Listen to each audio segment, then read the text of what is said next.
تا شروع 19مین بازی‌های آسیایی بیشتر از یک هفته دیگر وقت باقی مانده است. رهبریت فدراسیون بوکس میهن بعد دایر نمودن مشق‌های دسته‌جمعی در پایتخت میهن، تیم ملی بوکس کشور را راهی جمهوری مردمی چین نموده ایستاده است. تیم‌های منتخب جمهوری تاجیکستان مردان و بانوان برای آماده‌شوی به بازی‌های آسیا که در آنجا راحت به بازی‌های المپی باید دسته‌های ما راحت گیرند. پیشکی در تاجیکستان مشق‌های دسته‌جمعانه در یک جایگی هم دسته منتخب بانوان و هم مردان تمرین نمودند و برای باز هم خوبتر و بهتر مطابق با باد و هوای جمهوری مردمی چین که در آنجا بازی‌های آسیا برگزار می‌گردد دسته ها را به آنجا رهبریت فدراسیون بوکس اقدام گرفته است که با جمهوری مردمی چین آنها را سفر برنمایند که در آنجا با دسته های ورزیده کشورهای دور و نزدیک در یک جایگی تمرین نموده و در بازی‌های آسیا اشتراک نموده سزاوار راحت به بازی‌های المپیک گردند.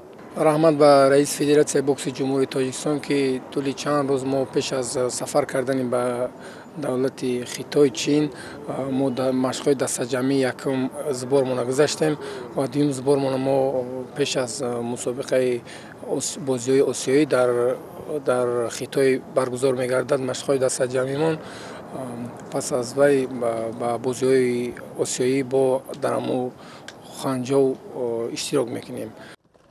فدراسیون بوکس کشور بعد برگزاری مسابقات جمهوری و سفربرسازی و مسابقات بین المللی هیئت تیم ملی را برای بازی‌های آسیایی انتخاب نمود. در بازی‌های آسیایی تیم ملی را 13 مشتزن، 7 مرد و 6 بانو در 13 کاتگوری وزنی مسابقه نمایندگی خواهند کرد. هیئت منتخب مردان را مهران شفیعов، اسرار واحدов، بهادر عثمانов، داوود محکمов، شаббос нигматуллоев، давлат болтаев و محمد ابراریدینов تشکیل می‌دهند.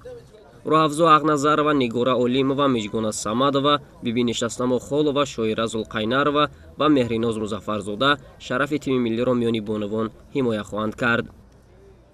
این حال تیاری خیلی خوب گذاشتن که ما مشق‌های دسته‌جمعی گذاشتیم. بعد از مشق‌های دسته‌جمعی ما در مسابقه اشتراک کرده که در دو مسابقه بیرون از جمهوری برآمد کرده. یکش را جای سوم گرفتم و دیگرش را جای اول گرفتم که این برای من یک پیش از بازی آسیایی این یک تجربه خوب شد و عین حال ما در همین بازی آسیایی پیشکی رفته ایستاده ایم. 10 روز پیش از مسابقه رفته ایستاده ایم که با همراه دیگر دولت‌ها مشق‌های دسته‌جمعی گذاشته باز تیاری خود را خوبتر کنیم تا توانیم در بازی آسیایی راحت المپیاد را به دست گیریم.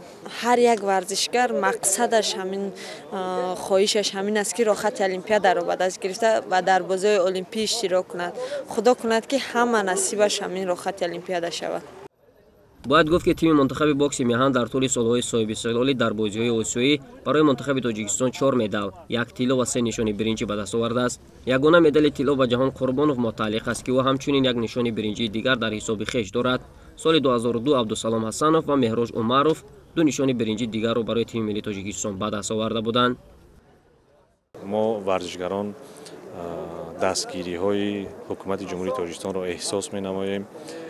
اینچنین می‌نداری خود را به رئیس شهر دوشنبه محترم رستم امامعلی می‌رسانیم که در دوام 6 ماه گذشته از جانب همه ساختارهای حکومت شهر دوشنبه همه جانبه ما دستگیری می‌یابیم و امروز ما ورزشگران شاهد آن بودیم که از طرف کمیته ملی المپی جمهوری تاجیکستان که رهبریتشان را محترم پیشوای ملت رهبری میکنند با ورزشگران سر و لباس ورزشی تحفه گردید و باوری داریم که آن باوری که حکومت جمهوری تاجیکستان نسبت ورزشگران مخصوصا بوکس دارند حرکت میکنیم که با باوری آنها سزاوار باشیم.